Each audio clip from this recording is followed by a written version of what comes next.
Dysfunctional behavior, managing conflict in the healthcare workplace. Introduction, dysfunctional behavior examples. Healthcare organizations have to encounter dysfunctional behavior that disrupts crucial workplace processes. The most common dysfunctional behavior examples include self-defeating behaviors, toxic mentoring, yelling, lying, gossiping, etc. As a rule, these dysfunctional behaviors occur during merging, downsizing, and restructuring. Healthcare providers often speculate about their negative feelings at the workplace and experience difficulties understanding the causes of such behaviors. Porter, O'Grady, and Malek claim that the key issues are associated with control, conflict, and adaptability. Toxic behaviors overwhelm the healthcare organization, thus decreasing employee satisfaction and causing tension. In particular, employees are given almost no power and control to manage organizational issues. As a result, they feel suppressed and unmotivated due to a lack of understanding. Furthermore, in the described environment, staff members are more susceptible to illness. This essay views dysfunctional behaviors in employees as a source of conflict in the healthcare workplace and suggests strategies for managing them. Conflict in healthcare workplace, management strategies. To minimize the dysfunctional behaviors identified above, it is possible to apply several principles proposed by Porter, O'Grady, and Malek, including knowing thyself, walking the talking, and the willingness to listen.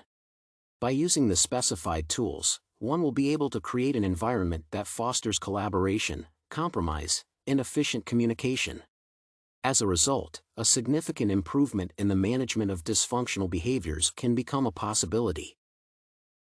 The application of the concept of knowing thyself implies engaging in the process of self-cognition.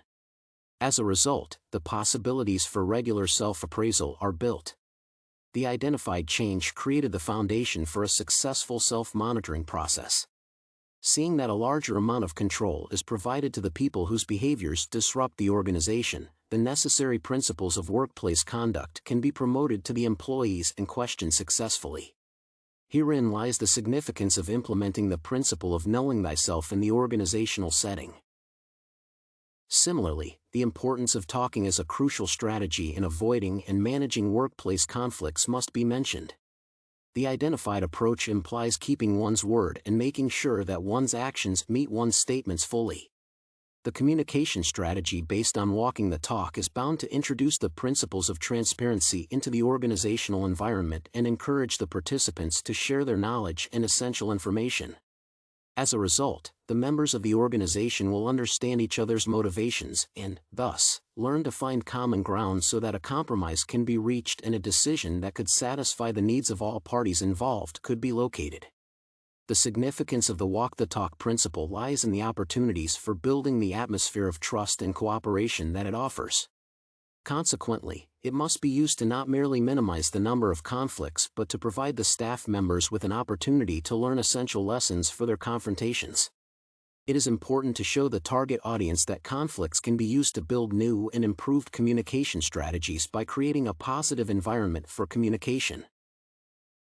According to the principle of listening to employees, it is essential to initiate shared leadership and employ the horizontal organizational model.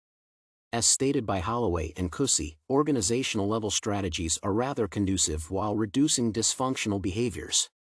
With this in mind, it is important to develop specific organizational values in collaboration with employees, whose attitudes are to be revealed in the course of open and honest dialogues.